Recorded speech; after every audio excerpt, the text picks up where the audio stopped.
Perte de poids, il y a deux écoles. Ceux qui déconseillent de compter les calories et macronutriments, voire même qui disent que cela ne se base sur rien et ne mène pas à une réussite. Et il y a ceux qui conseillent de les compter. En ce qui me concerne, je me range du côté de ceux qui comptent leurs macronutriments, et ce depuis plusieurs années. Si je reste constante dans mes révisions malgré mon boulot à côté et ma fainéantise, à la fin de l'année, j'aurai ma certification pour pouvoir coacher des clientes et c'est avec cette méthode-là que je compte m'y prendre. Après, bien sûr, je serai évidemment amenée à proposer d'autres solutions pour les personnes qui ne souhaitent pas travailler ainsi, mais bon, en tout cas, dans ma vision des choses, c'est quand même de cette façon-là que je souhaite m'y prendre. Bien sûr, je ne dis pas non plus que c'est le seul moyen d'y parvenir, car pour certaines, ce sera juste inenvisageable, et heureusement, il existe d'autres solutions. Mais moi, je vais vous expliquer ma vision des choses et pourquoi c'est ce que je conseille. La perte de gras, c'est quelque chose qui nécessite un changement de comportement. Manger à sa faim ou de façon intuitive est a priori la raison qui peut nous amener à grossir dans un premier temps. C'est d'ailleurs ce qui m'est arrivé sur cette dernière année. Parce que quand je dis que je compte mes macros, c'est principalement lorsque j'ai un objectif en tête. Et dernièrement, je n'en avais aucun. Donc c'est tout simplement que j'ai mangé selon mes envies, sans me prendre le chou, puisqu'en fait je n'avais pas vraiment de cadre prédéfini à suivre. Je n'avais pas de plan, rien de particulier. Donc c'est pour ça que ça a été beaucoup plus folklorique, disons. Du coup, bien qu'il soit possible de perdre du poids sans compter ses calories, de la même façon qu'il est absolument tout à fait possible de manger selon ses envies et de réussir à maintenir son poids, si vous avez atterri sur cette vidéo, c'est peut-être que justement vos habitudes alimentaires ces derniers temps ne vous ont pas mené là où vous souhaitiez aller. Parce qu'il s'agit de perdre du poids, j'entends souvent de la bouche de la plupart des femmes autour de moi, alors hors réseaux sociaux bien sûr. Bon, c'est fini, j'arrête le fromage pendant quelques temps, ou oh, c'est fini les assiettes de pâtes. Ah non merci, je vais pas prendre de glace parce que j'ai déjà pris 3 kilos. Ou même après avoir mangé par exemple au restaurant en, entre guillemets, hein, en se faisant plaisir, une entrée, un plat, un dessert, à la fin du repas, dire oh là là, pendant 4 jours pour compenser, ce sera soupe et yaourt. Hein. Pourquoi? Tout simplement parce que beaucoup de personnes n'ont finalement pas idée de ce qu'elles mangent et catégorisent plutôt les aliments comme faisant grossir ou, alors pas faisant maigrir, mais disons au moins des aliments, disons, neutres. Les aliments qui font grossir, je pense que vous en doutez, hein, ce sont les spaghettis, le fromage, les sucreries, etc. Et les aliments qui vont aider à réparer les dégâts, ça va être les yaourts, les soupes, les salades. Alors bien sûr, ce ne sont pas des aliments à proprement parler, hein, je pense qu'on se comprend. Les salades, les soupes, sont plusieurs aliments qui forment un repas, enfin une recette, je ne sais pas comment dire, mais bon, vous m'avez compris. Alors que dans les faits, il est tout à fait possible d'intégrer absolument tous les aliments, dans la limite du raisonnable bien sûr, mais tous les aliments et atteindre ses objectifs. Et pour ça, il faut avoir conscience de ce qu'on mange.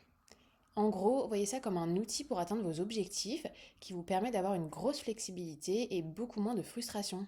Compter mes macronutriments et donc avoir la possibilité de manger des spaghettis bolognaise, des cookies et ce, même en perte de poids, c'est quelque chose qui m'a également aidé à soigner mes troubles du comportement alimentaire. Alors attention, gros disclaimer, si vous avez des TCA, compter vos macronutriments ne va pas vous guérir et peut-être même que dans votre cas, cela ne va pas vous aider, quoi. Ça va peut-être même, ça va peut-être renforcer vos troubles du comportement alimentaire. Donc si vous souffrez de ça, faites-vous vraiment aider par un professionnel, ne prenez pas ça à la légère, il faut plusieurs étapes pour s'en sortir, ça prend du temps, c'est un travail sur le long terme clairement, et c'est pas le fait de compter vos macros qui va vous aider. Donc voilà, déjà premièrement si vous souffrez de TCA, cette vidéo est pas vraiment faite pour vous, hein, parce que là il s'agit vraiment de prendre votre santé en main et de vous faire aider. Je tenais quand même à partager mon expérience. Donc, avant, pour moi, manger des spaghettis, c'était littéralement mon aliment phare en temps de crise. C'est-à-dire que je ne mangeais jamais de pâtes lorsque j'étais entre guillemets, en contrôle.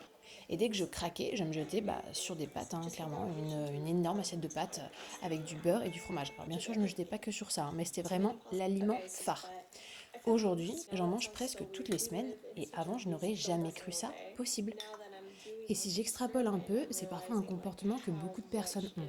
C'est-à-dire qu'elles refusent catégoriquement les aliments qui vont être catégorisés d'aliments faisant grossir ou de junk food, Car en l'acceptant et en y cédant, c'est comme si tous les efforts d'avant étaient gâchés. Donc pour compenser, il va falloir se priver sur plusieurs jours ou augmenter l'activité physique.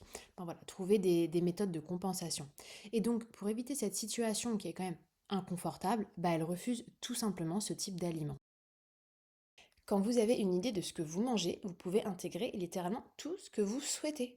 Après, bien sûr, il ne faut pas tomber dans le versant négatif et intégrer tous les jours des Mars, des sneakers, des cookies, car ça reste des aliments à forte teneur en calories et vous allez rapidement vous retrouver avec plus grand chose à manger sur le reste de la journée. Et surtout, peu de micronutriments et très certainement peu de protéines, ce qu'on veut absolument éviter.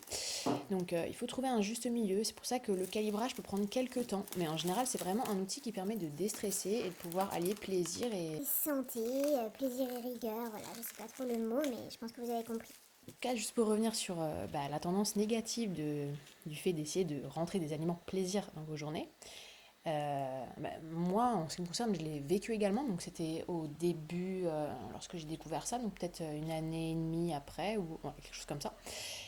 Euh, J'entamais un déficit alimentaire.